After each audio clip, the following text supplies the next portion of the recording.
सियासत की दुनिया में कब कौन किसे छोड़ जाए, इसका अंदाजा लगाना बहुत मुश्किल है।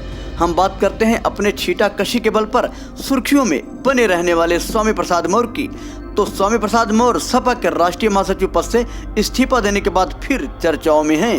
यह इस्तीफा उन्होंने पार्टी फोरम में राष्ट्रीय अध्यक्ष को निजी तौर पर न देकर सोशल मीडिया पर शेयर किया है। इस पत्र में उन्होंने दलितों, पिछड़ों की आवाज बनने की कोशिश करने की बात कही है। साथ ही उन्होंने पार्टी के व्यवहार पर नाराजगी जताई है। इसकी दो वजहें मानी जा रही हैं। राजनीतिक विश्लेषकों के अनुसार स्वामी प्रसाद मौर्य पार्टी से उम्मीद कर रहे थे कि उन्हें राज्यसभा भेजा जाएगा। इसी ख्वाब को संजोए वह अंतिम समय तक इस उम्मीद में थे, लेकिन राज्यसभा के नामांकन हो जाने के बाद जब इनके मंसूबों पर पानी फिरा तो उन्होंने इस्तीफा दे दिया। दूसरी बड़ी वजह उनके बयानों की पार्टी में होने वाली प्रतिक्रिया है। स्वामी प्रसाद मौर्य लगातार हिंदू धर्म, उसके देवी देवताओं और कर्मकांड पर टिप्पणी करते रहते हैं, जिसके एवज में पार्टी में उन्हें किसी प्रकार का सहयोग नहीं मिलता है। पार्टी के वरिष्ठ नेता, जिसमें खुद सपा अध्यक्ष अखिलेश यादव हैं, उनके बयानों पर नाखुश रहते हैं। अखिलेश यादव को भेजे गए इस्तीफा पत्र में उन्होंने कहा है कि जब से मैं सपा में शामिल हुआ हूं, तब से पार्टी का जनाधार बढ़ाने की कोशिश की है। यही कारण है कि जिस सपा के पास पहले सिर्फ 45 विधायक थे, वहीं विधानसभा चुनाव 2022 के बाद यह संख्या 110 हो गई। उन्होंने कहा कि मैंने पार्टी का जनाधार बढ़ाने के लिए अपने तरीके से प्रयास किए हैं। इसी क्रम में मैंने आदिवासियों, दलितों व पिछड़ों को, जो जाने अनजाने भाजपा के मकर जाल में फंसकर भाजपा में हो गए थे, उनके सम्मान व स्वाभिमान को जगाकर उन्हें वापस लाने की कोशिश की है।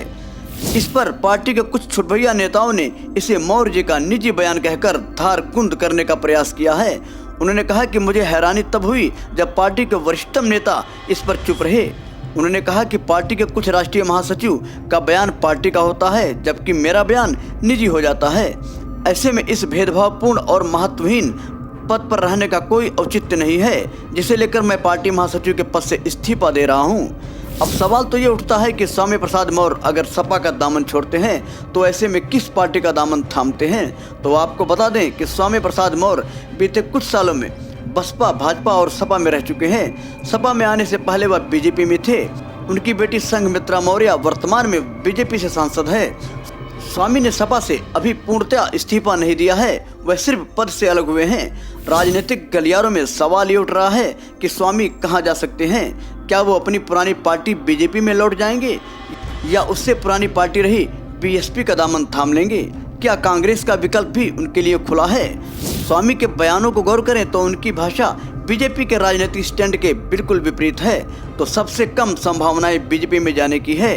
हालांकि राजनीतिक में कुछ भी अस्थायी नहीं होता। राजनीतिक विश्लेषक मानते हैं कि बसपा के साथ इनके रिश्ते ऐसे नहीं बचे हैं कि वह वहां लौट सकें। हालांकि मायावती को लेकर स्वामी किसी प्रकार के निजी कमेंट से बचते रहते हैं, तो संभावनाओं से यहाँ भी इनकार नहीं किया जा सकता। कांग्रेस का विकल्प भी उनके पास खुला है। सपा और कांग्रेस के बीच गठबंधन होने की स्थिति में वह किसी एक सीट से कांग्रेस कोटे से दावेदार हो सकते हैं। हालांकि ये सभी अटकलें ही हैं। हो सकता है कि स्वामी सिर्फ पार्टी पर दबाव बनाने के लिए इस्तीफे का खेल खेल रहे हों। हम उम्मीद करते हैं कि ये वीडियो आपको जरूर अच्छा लगा होगा।